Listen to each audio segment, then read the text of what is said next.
El Señor esté con ustedes. Y con tu espíritu. Lectura del Santo Evangelio según San Lucas. Gloria a ti, Señor.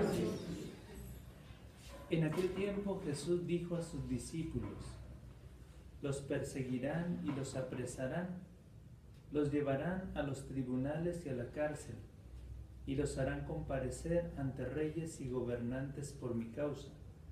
Con esto ustedes darán testimonio de mí.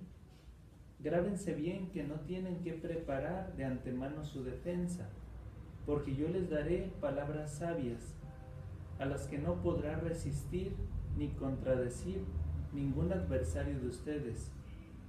Los traicionarán hasta sus padres y hermanos, sus parientes y amigos. Matarán a algunos de ustedes y todos los odiarán por causa mía. Sin embargo, ni un cabello de su cabeza perecerá. Si se mantienen firmes, conseguirán la vida. Palabra del Señor. Gloria a ti, Señor Jesús. Si gustan sentarse un momentito, por favor.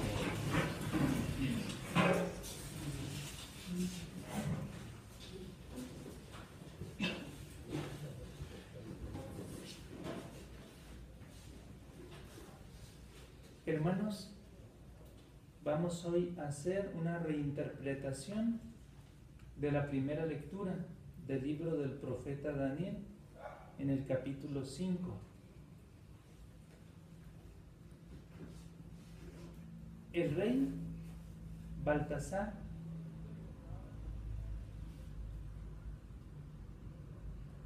le preguntó a Daniel acerca de aquello que le había acontecido, pues una mano sola comenzó a escribir en la pared cuando ellos se encontraban en un gran banquete. ¿Y por qué pregunta el rey a Daniel?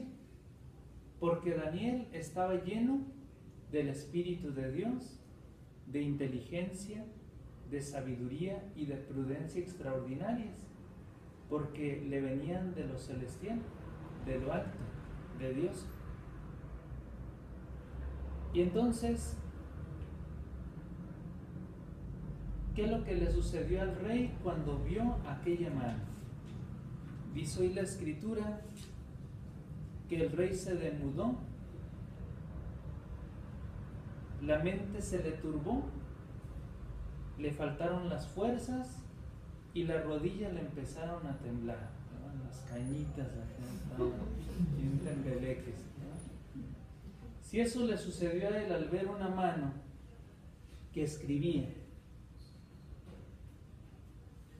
¿qué nos sucederá cuando nos presentemos ante Dios y no tengamos obras que nos respalden? Él pregunta a Daniel y Daniel comienza a interpretarle aquello que Dios le inspiraba. Tú te has rebelado contra el Señor Dios y no le has glorificado como deberías hacerlo. Y vamos aplicando estas palabras a las palabras que escribió la mano. ¿Qué decían aquellas palabras? ¿Cuántas eran? 3. Primero, contado, pesado y dividido. Vamos a aplicarlas y a darles un nuevo significado. Las enuncio y después vamos explicando cada una de ellas. Primero, contado. Dios ha contado los días de tu reinado y les ha puesto límite. Segundo, pesado. Dios te ha pesado en la balanza y te falta peso. Tercero, dividido. Tu reino se ha dividido y se lo entregarán a los medos y a los persas. Vamos ahora a hacer esa reinterpretación. Primero, contado. Podemos aplicarla al demonio por haberse rebelado contra el que lo creó. fue arrojado a lo más hondo del abismo y ahora quiere sumergirnos en lo más profundo de la oscuridad. ¿Y de qué manera lo hace? Primero, a través de la tentación, de las acechanzas, de los ataques. Porque quiere que nosotros compartamos su destino. Él ya, podríamos decir, está, y podríamos decir, sumergido en lo más hondo. Sin embargo, su frialdad se quiere imponer sobre la belleza de la gracia y de la virtud. Sin embargo, Dios ha contado los días del reinado del maligno y les ha puesto límite desde el misterio pascual de Cristo. Es decir, ya fue vencido en la cruz. El demonio ya fue vencido en la cruz. Pero falta que nosotros nos armemos de valor y que lo venzamos con las fuerzas y con las armas que Dios nos concede. Esas armas podemos encontrarlas en toda la Escritura, pero en especial hay un capítulo de la carta a los Efesios donde se nos mencionan las armas de aquel que lucha por la verdad, que son las armas de la luz. Están en el capítulo 6 de la carta a los Efesios. En segundo, pesado, dice aquí, Dios te ha pesado en la balanza y te falta peso. No se refiere a un peso físico, sino al peso espiritual, al peso del alma. ¿Cuál es el peso del alma? El amor. Nuestro peso ante Dios es el amor. Por eso, si deseamos que nuestro espíritu tenga el peso necesario para que incline la balanza a nuestro favor, ¿qué necesitamos? Amar. Y en tercer lugar, dividido. ¿Quién es el príncipe de la división y de la maldad? El demonio. Todo el que vive unido a él está dividido. ¿Qué es lo que hace el Espíritu de Dios? Unir, armonizar, ordenar.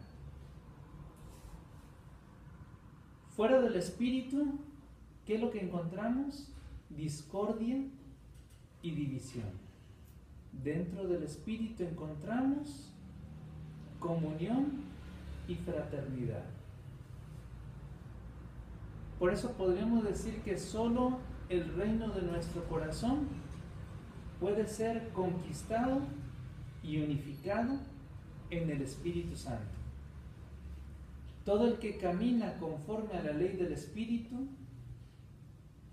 camina bajo la ley de Dios, bajo la verdad. Ahora vamos a centrarnos en la lectura del Santo Evangelio.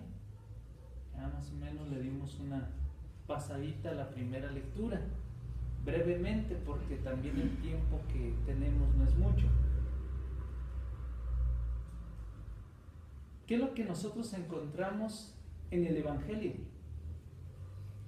Que Él es nuestro defensor y protector.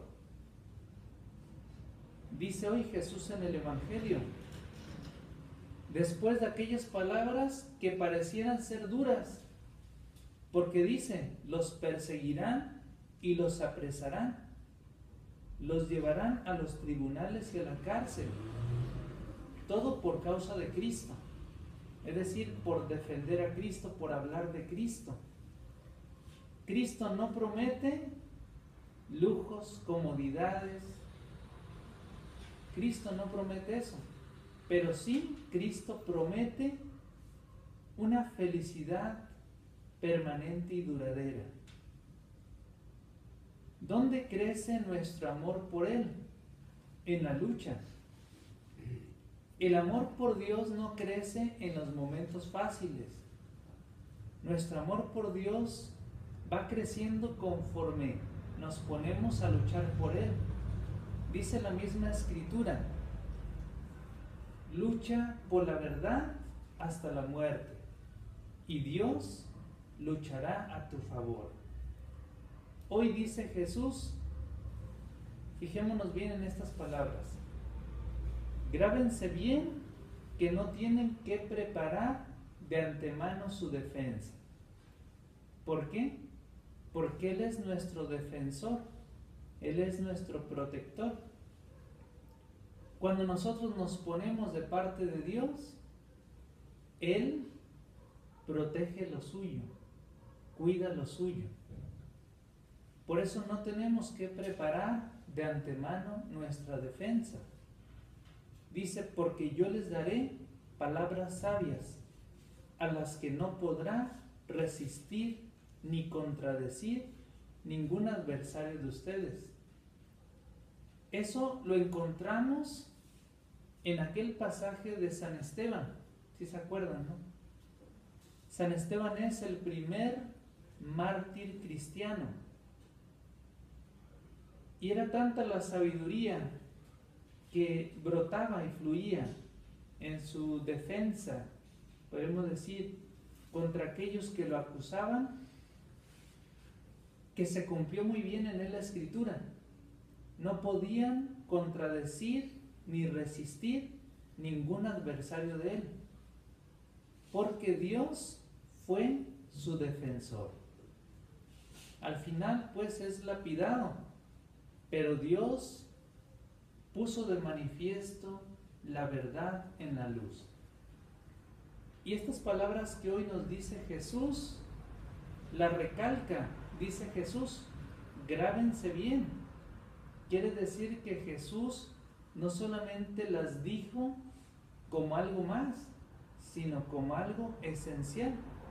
Grábense bien, que yo los protegeré, los cuidaré, estaré con ustedes.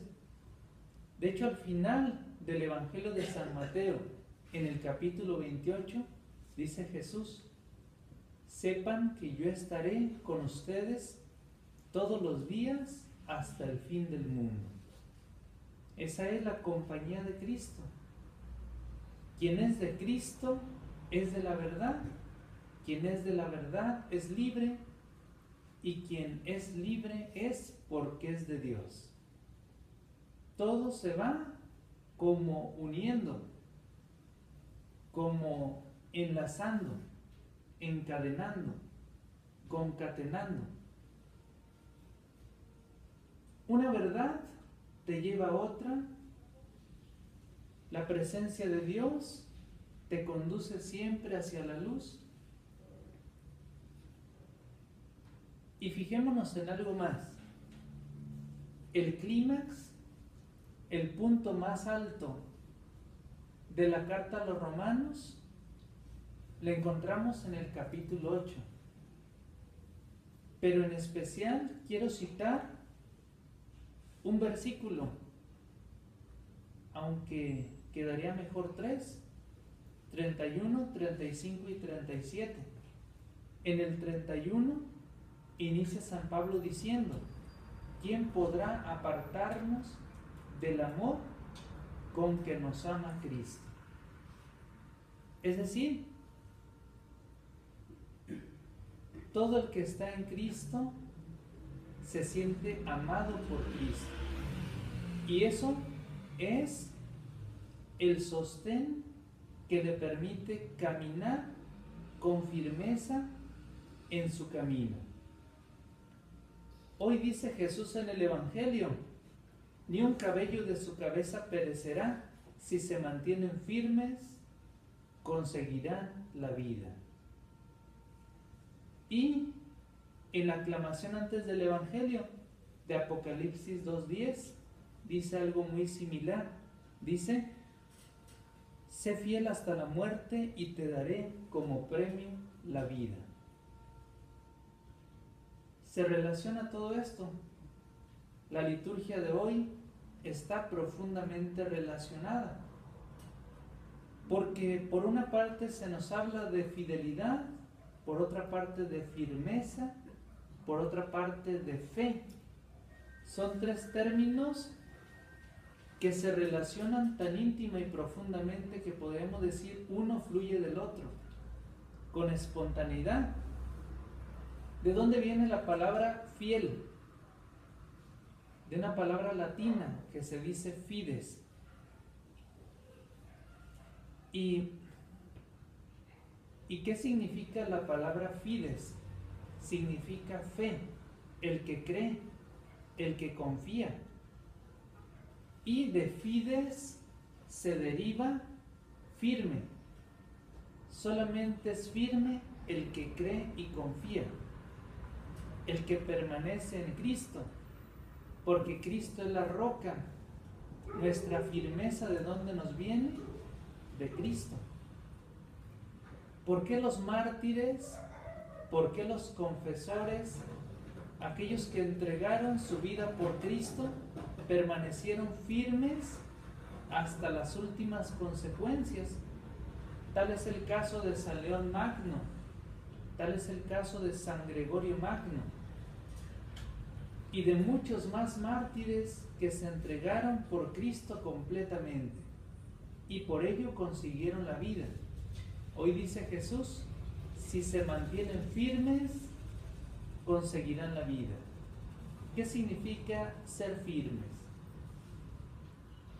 Significa ir siempre hacia adelante,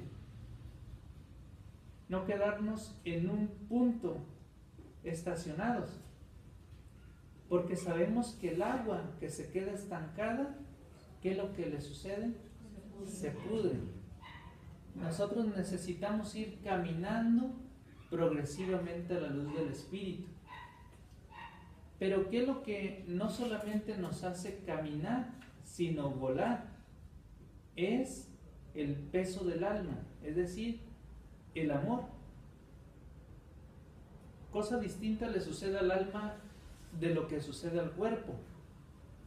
Un cuerpo que está pesado difícilmente corre, pero en el alma es distinto. Un alma que está pesada, por la fuerza del amor, vuela. Muy distinto, porque el sentido de la gravedad del mundo y de Dios, pues es completamente distinto. Para Dios podríamos decir lo que a nosotros es incomprensible, para Dios es muy claro. Él lo ve con transparencia divina. Ve nuestro corazón, ve nuestra alma, ve nuestra intención, ve nuestro deseo de estar con Él. Por eso dice Jesús, si se mantienen firmes, conseguirán la vida. Qué hermoso será que nosotros nos mantengamos siempre firmes y que delante de su presencia escuchemos esas palabras. Pásale, siervo o sierva fiel y prudente. Pasa al gozo de tu Señor. Distinto a que nos presentemos todos vacíos, ¿verdad? Que nos suceda lo que el rey, ¿verdad? Que de repente nos comienza a temblar todo, ¿verdad? Porque pues nuestras obras no nos amparan. Que la Virgen María nos ayude a permanecer siempre firmes, siempre fuertes, buscando la verdad y caminando en la luz. Que así sea. Dejamos un momentito de silencio.